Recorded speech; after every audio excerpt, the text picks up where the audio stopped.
भारताचे सरन्यायाधीश भूषण गवई साहेब यांच्यावर जो बूट मारून हल्ला करण्याचा प्रयत्न करण्यात आला तो अत्यंत निंदनीय प्रकार आहे। एकूणच भारतीय समाजामध्ये असहिष्णुता जी वाढत चाललेली आहे, इतरांचं मत वेगळ्या संदर्भात जे काही व्यक्त झालं असेल ते मत समजून न घेता धर्मांधता एवढी भिनलेली आहे डोक्यामध्ये, जातीयवाद इतका भिनलेला आहे डोक्यामध्ये की आपल्या धर्माबद्दल किंवा आपल्या जातीबद्दल कोणी काही टिप्पणी केली तर ती खिलाडू वृत्तीने घ्यायचीच नाही, अशा प्रकारची मानसिकता अनेकांची झालेली आहे।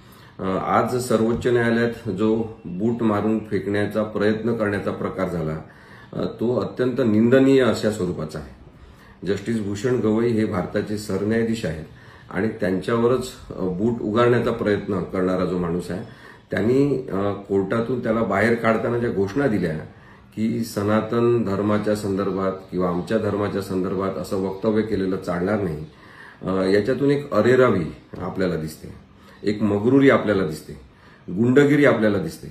शिकलेला असो की अशिक्षित असो, त्या माणसाच्या डोक्यामध्ये धर्मांधतेचं असं भूत घालण्यात आलेलं आहे आणि त्याचं कारण हे आजचं राजकारण आहे।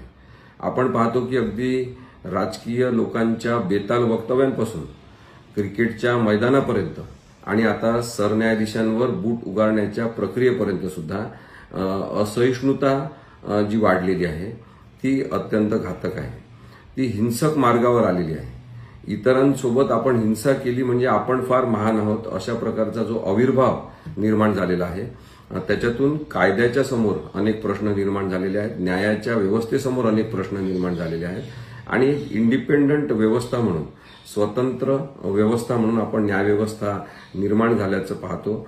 त्या भारतीय संविधानाने निर्माण केलेल्या अनेक व्यवस्थांमध्ये आपल्या मत असल्याप्रमाणे मत व्यक्त न करणारे किंवा आपल्या मताच्या विरोधी मत व्यक्त करणारे लोक नसलेच पाहिजे, अशा स्वरूपाची जी अरेरावी सुरू झालेली आहे त्याबद्दल आपण सगळ्यांनी निषेध केला पाहिजे असं मला वाटते। आज सरन्यायाधीश भूषण गवई यांच्यावर झालेला हल्ल्याचा प्रयत्न हा केवळ आंबेडकरी जनतेने त्याचा निषेध करायचा असा मर्यादित नाही। हे दुर्दैव आहे की सगळ्या भारतीय समाजातल्या लोकांनी ज्या घटनेचा निषेध करायला पाहिजे तसं होताना आपल्याला दिसत नाही।